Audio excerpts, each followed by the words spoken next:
Greetings.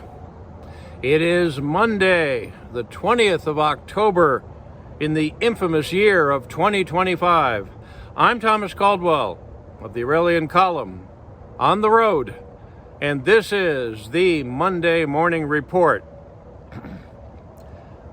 Weekends.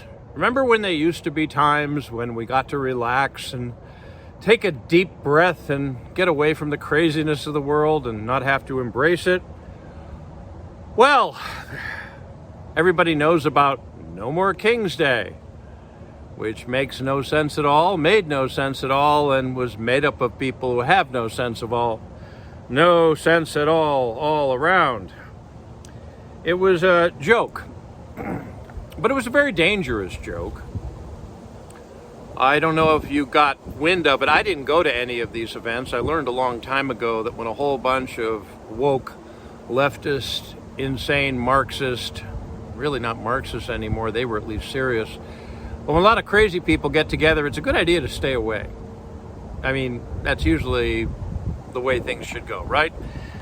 Well, Halloween costume tryouts. I saw people dressed up as sheep. One thing I didn't see, and that was a lot of black people, Hispanic people, and people from the Asian subcontinent and the Far East. People who were ethnically not white people. They were mostly old people, and it could be argued that, well, they were pretty self-hating if you think about it. So what it was a national gathering heavily financed by people like Mark Zuckerberg, the infamous George Soros, and the equally infamous Bill Gates and others. Basically, a bunch of billionaires pay a bunch of spoiled, rotten, burned out ancient hippies to complain about, I'm really not too sure. Anyways, there was a lot of Antifa flags being flown. You realize that the rest of civilization and history itself is just shaking their head in disbelief right now. I would much rather we got invaded by some other foreign country and they came in and honorably conquered us than we just give up the ghost in the way we're doing. Now, one of the bad side effects that we're not hearing about is that this has driven an even further wedge between the Democrats and Republicans in Congress to come up with some sort of spending arrangement. And that could cause more turmoil than I think either side is prepared for, and we'll get to that in a minute. Let's see now, but No More King's Day was a joke. I doubt many of these younger people, and there weren't many of them, most of them were what they call despairingly Q-tips. Old, bent, white hair.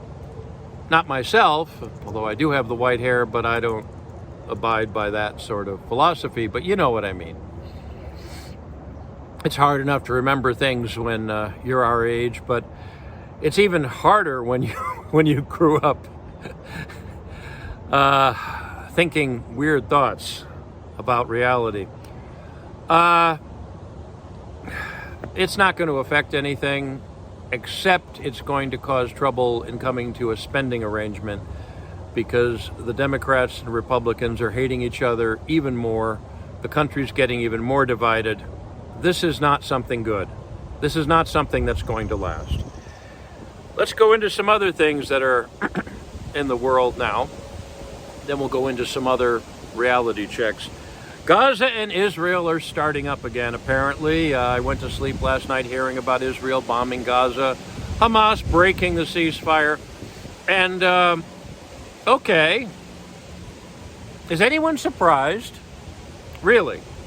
The term peace deal in that part of the world is a contradiction in terms. Always has been, and until the Judeo-Christian mindset that they're all God's chosen, except one is more chosen than the other, they're going to keep killing each other. Gaza is as big as 2 Washington, D.C.s. It's a pile of rubble. Most of its people are messed up. The smart Palestinians left the scene a long time ago. Reality check. And people are still talking about a Palestinian state. Well, that ship or that caravan, that left a long time ago and is never coming back. There's nothing to make a state with. There's no land. There's no competent people to run it. Nobody's going to want to see an Islam. It's just not there. There's no infrastructure anymore. And all the money that was poured into that place that could have turned it into a Singapore or a Hong Kong or a Cayman Islands or some sort of major financial center, which would have made everybody's life a lot better off. Well, no, that was all spent on tunnels, guns, bombs. It's over. The Israelis won, like it or not, like them or not. The Israelis won. The Palestinians threw it away. So all of this grandstanding about a Palestinian state is nonsense. Total nonsense. So what's there left to be done? Well, that's going to be up to the Israelis, really. Actually, they run the United States at this point. That's politically incorrect, but it's true. And at the same time, the U.S. is, I honestly, I don't see a good outcome anywhere around. And I don't have a crystal ball. And even if I did, I doubt it would be able to predict the future. Let's see, what else is going on in the world? Well, this is something more closer to home. And I'm sorry, I'm still getting used to doing the video here, but I'm not going to be doing a lot of stories, just a few that matter. And this one really matters. And this is something that's just come out over the weekend and has the potential of really, really breaking the camel's back. And that is that SNAP, the what used to be called food stamps, which is food assistance, which is received by about 12% of all Americans. About 12% of all Americans get an allowance every month for food from the federal government. That's going to be cut off as of November 1st because of budget. There's no money. Congress hasn't allocated the money. The other thing is Section 8 housing, and that is the subsidy of housing for people that can't afford it. And I don't have any statistics at hand on that one, but it's a substantial amount of people that need help in living with a roof over their head. Now, there's a lot of fraud and waste. Always. It's not all of it. A lot of it needs to be done away with. But the vast majority of people that are receiving Section 8 housing and the vast majority of people who are receiving SNAP, food assistance from the government, they need it. Okay? They really do. And winter's coming. That is going to be a problem, because when you start driving people into hunger and driving them onto the street, I don't know how quickly it'll take for people to lose their homes, but it would probably, within a couple of months, if you don't have money to pay your rent, you're out on the street in winter. That's the sort of thing that drives people to the point of desperation where they start to get violent. And I don't mean just throwing rocks. I mean throwing things much more dangerous and using weapons like firearms, of which there are plenty in this country. So, although the people in Congress who go in there with very little money and always become multimillionaires within a few years for some reason, even though their salaries are about $150,000 with some benefits, nobody is being fooled by that. We have very corrupt people in Congress, very corrupt, on both sides, but the vast majority is on the Democratic side. And Americans are going to suffer horribly, horribly because of them. It's one thing if people are fat and happy and watching cable television, but if you take that away from them, that's when things go bad. And it could be argued that historically, countries that are now in the position the United States is in would have already been involved in serious armed rebellion. This could push it there, which is going to lead me to what I'm going to end today on, and that is all these people, especially left-wingers, throwing around the term Civil War. Now, I'm recording this in an old Civil War battlefield, of which they're all over the place in Virginia. They're great places to go, especially if you want some quiet. Sorry for the wind today, but what it is. Maybe the spirits of the dead are awakening and trying to give us a warning. Civil wars are horrible things. And most people who don't even know much about their own history or the world around them, they're throwing that term around as if it's something that is going to be easy and fun. Their adrenaline is up like they're watching a television show where people are fighting or something to that effect. And I assure you, that's not the case. And it wouldn't go off like something that happened in the 1860s. It would be a bunch of people gunning for each other and a lot of blood, a lot of mayhem. And if the government loses control, the rest of the world's not going to sit idly by and just watch. No one ever thinks about the logistics of a civil war, like who would divvy up the aircraft carriers. I believe the United States has 11 aircraft carriers currently in service, and there are a few more that are being put together down in Norfolk and elsewhere, I think. No, I think Norfolk is where they build them, down here in Virginia. Who's going to divvy those up? Nuclear weapons. Who's going to divvy those up? Montana, which is home to a whole bunch of intercontinental ballistic missiles, they're going to become a nuclear power? Not many people live in Montana. And I doubt the people in Montana want that sort of power anyways. They tend to be very down-home folk. But no one's talking about the prisons. The United States has a massive, massive prison population. I believe it's the largest in the world at this point. Partially because somebody thought it would be a good idea to privatize the prisons and turn them into profit centers, and that's a story unto itself. But what if all these prisons that have a lot of very dangerous, nasty, horrible people suddenly find themselves without money? The guards aren't going to be paid. You think they're going to stay on the job? There's no food to feed them.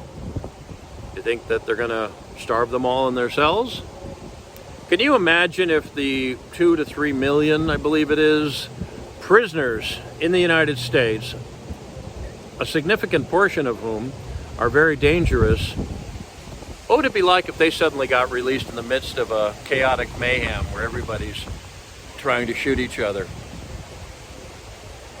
This is why at the Gettysburg battlefield in Pennsylvania, in the northern side where General Buford showed up and actually started the fight with the Confederates, there's an eternal flame there that was dedicated in 1937, as I recall.